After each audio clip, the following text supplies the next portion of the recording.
Hello friends, welcome back to our channel Only Excellence. So we are back again with the Hindu 10 words for 19 September 2020. First word that we are going to discuss today is ambitious. So ambitious का जो हिंदी मतलब वो होता है महत्वाकांक्षी। महत्वाकांक्षी या अभिलाषी। सो महत्वाकांक्षी का क्या मतलब होता है कि शोइंग ए स्ट्रांग डिज़ायर और डिटर्मिनेशन टू सक्सीड। सो किसी भी काम में सक्सेसफुल होने के लिए जो स्ट्रांग डिज़ायर या स्ट्रांग जो डिटर्मिनेशन वाली जो क्वालिटी होती है that is known as ambitious. Okay, similar word इसके इंग्लिश में हो जाते हैं आपके एस्पायरिंग, डिटरमाइंड,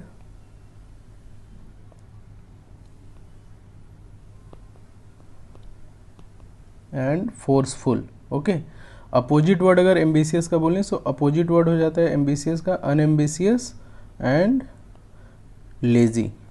ओके, नेक्स्ट जो वर्ड है हमारा दैट इज टिंकरिंग और टिंकर। सो टिंकर का जो हिंदी मतलब होता है वो होता है फेर बदल। ओके, सो जो किसी चीज़ को इम्प्रूव करने के लिए या उसको ठीक करने के लिए जो एक अटेम्प्ट होता है that is known as tinkering और टिंकर। ओके, सिमिलर वर्ड इसका इंग्लिश में हो जाता है टू रिपेयर और एडजस्ट और एक्सपेरिमेंटिंग विथ।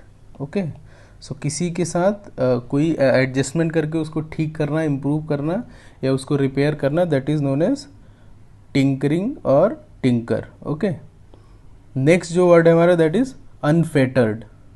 सो अनफेटर्ड का हिंदी जो मतलब होता है वो होता है मुक्त करना या मुक्त। ओके, सो किसी चीज़ को रिस्ट्रिक्ट नहीं करना, किसी चीज़ को कन्फाइंड नहीं करना, उसको उसकी जितनी भी रिस्ट्रिक्शन है अगर उसको आप हटा देते हैं so that is known as unfettered.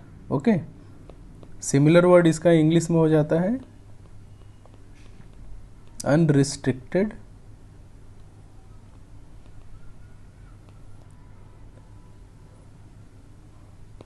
अनरिस्ट्रेन्ड और अनकॉन्स्ट्रेंड।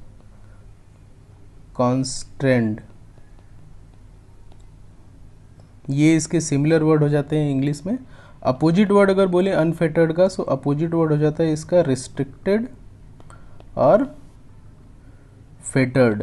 रिस्ट्रिक्टेड और फेटर्ड मीन्स वो मुक्त नहीं है, means that is being controlled by something, that is being governed bye something. Okay, next जो वर्ड है that is furtherance. So furtherance जो है ये डिराइव हुआ है फर्दर से ही। सो फर्दरेंस का मतलब होता है आगे बढ़ना, आगे बढ़ना या जो बढ़ने की जो प्रक्रिया होती है that is known as furtherance. Okay, so किसी भी स्कीम या किसी भी इंटरेस्ट को लेके जो एडवांसमेंट होती है that is known as furtherance. Similar word English में हो जाते हैं इसके आपके प्रमोशन, एडवांसमेंट और फॉरवर्डिंग। अपोजिट वर्ड अगर फर्दरेंस का बोलें सो अपोजिट वर्ड हो जाता है, एक तो होता है हिंडरेंस, रिग्रेस और रेग्रेशन। ये अपोजिट वर्ड हो जाते हैं आपके फर्दरेंस के इंग्लिश में। ओके, नेक्स्ट जो वर्ड है हमारा that is envoy. So envoy का जो हिंदी मतलब होता है वो होता है दूत या विशेष दूत। ठीक है, सो किसी को अगर आप किसी एक डिप्लोमेटिक मिशन पे भेजते हैं या कोई एक निश्चित काम के लिए भेजते हैं, एक स्पेशल पर्पज के लिए भेजते हैं so that is known as envoy. Okay, similar word इसका इंग्लिश में हो जाता है रिप्रेजेंटेटिव, डेलीगेट और मीडिएटर। सो रिप्रेजेंटेटिव, डेलीगेट और मीडिएटर ये सिमिलर वर्ड हो जाते हैं आपके इनवॉय के इंग्लिश में। ठीक है, नेक्स्ट जो वर्ड है हमारा that is palliative. So palliative का जो हिंदी मतलब होता है वो होता है राहत देने वाला या राहत दिलाने वाला।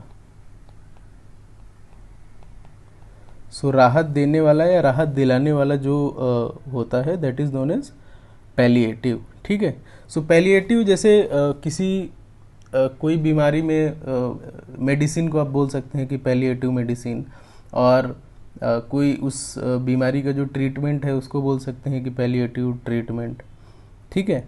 सिमिलर वर्ड इसके होते हैं आपके इंग्लिश में पेन किलर, सेडेटिव और पेन रिलीवर, ये इसके सिमिलर वर्ड हो जाते हैं आपके पैलिएटिव के इंग्लिश में। ठीक है। नेक्स्ट जो वर्ड है हमारा that is scepticism. So scepticism जो है वर्ड ये निकला है स्केप्टिकल वर्ड से। ओके। सो स्केप्टिसिज्म का मतलब होता है, हिंदी जो इसका मतलब होता है वो होता है संदेहवाद। ठीक है। सो किसी भी चीज़ को आसानी से बिलीव नहीं करना, या किसी चीज़ पे किसी चीज़ को लेके अगर कोई एक स्केप्टिकल एटीट्यूड होता है, एक शंका का जो भाव होता है कि ये दिख कुछ और रहा है बट सच्चाई कुछ और है, that is known as scepticism. ठीक है। So the theory of having sceptical attitude about something that is known as scepticism. Okay. Next जो वर्ड है हमारा that is evolve. So evolve का हिंदी जो मतलब होता है वो होता है विकसित करना या आगे बढ़ाना। ठीक है। सो ग्रेजुअल जो डेवलपमेंट होता है किसी भी चीज़ का that is known as evolve. Similar word हो जाते हैं इसके आपके इंग्लिश में डेवलप, प्रोग्रेस और एडवांस, ये सिमिलर वर्ड हो जाते हैं आपके इवॉल्व के इंग्लिश में। ठीक है। नेक्स्ट जो वर्ड है हमारा दैट इज इंगेज।